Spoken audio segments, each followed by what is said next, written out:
την εντολή διαπραγμάτευσης με τους εταίρους μας για να τερματιστεί η λιτότητα και να επανέλθει στη χώρα μας η ευημερία και η κοινωνική δικαιοσύνη. Για μια βιώσιμη συμφωνία που θα σέβεται τόσο τη δημοκρατία όσο και τους κοινούς ευρωπαϊκούς κανόνες και θα οδηγεί στην οριστική έξοδο από την κρίση.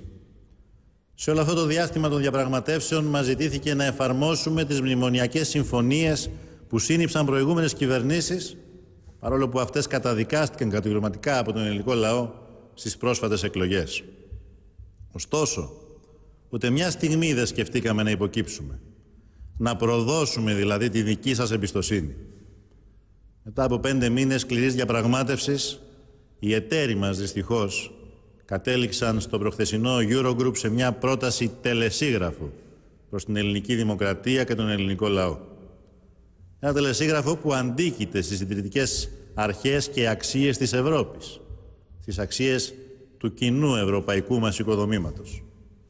Ζητήθηκε από την ελληνική κυβέρνηση να αποδεχτεί μια πρόταση που συσσωρεύει νέα δυσβάστακτα βάρη στον ελληνικό λαό και υπονομεύει την ανάκαμψη της ελληνικής κοινωνίας και οικονομίας, όχι μόνο συντηρώντας την αβεβαιότητα, αλλά και διωγγώνοντας ακόμα περισσότερο τις κοινωνικές ανισότητες.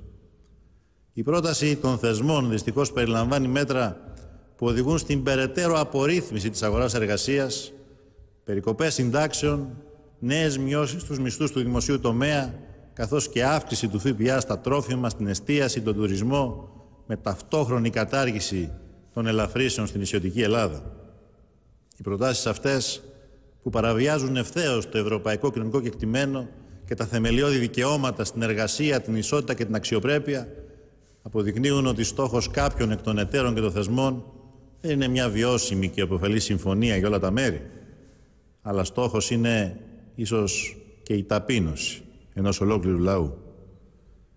Οι προτάσεις αυτές αποδεικνύουν την αιμονή, κυρίως του Διεθνούς Νομισματικού Ταμείου, στη σκληρή και τιμωρητική λιτότητα και κάνουν πιο επίκαιρη από ποτέ την ανάγκη οι ηγετικές ευρωπαϊκές δυνάμεις να αρθούν στο ύψος των περιστάσεων και να πάρουν πρωτοβουλίες που θα δίνουν επιτέλους ένα οριστικό τέλος στην ελληνική κρίση δημόσιου χρέους.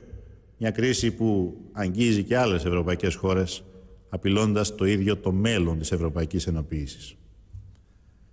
Ελληνίδες και Έλληνες, αυτή τη στιγμή βαραίνει πάνω μας ιστορική ευθύνη απέναντι στους αγώνες και στις θυσίες του ελληνικού λαού για την κατοχύρωση της δημοκρατίας και της εθνικής μας κυριαρχίας. Η ευθύνη μας απέναντι στο μέλλον της χώρας μας. Και η ευθύνη αυτή μας υποχρεώνει να απαντήσουμε στο τελεσίγραφο με βάση την κυρίαρχη βούληση του ελληνικού λαού.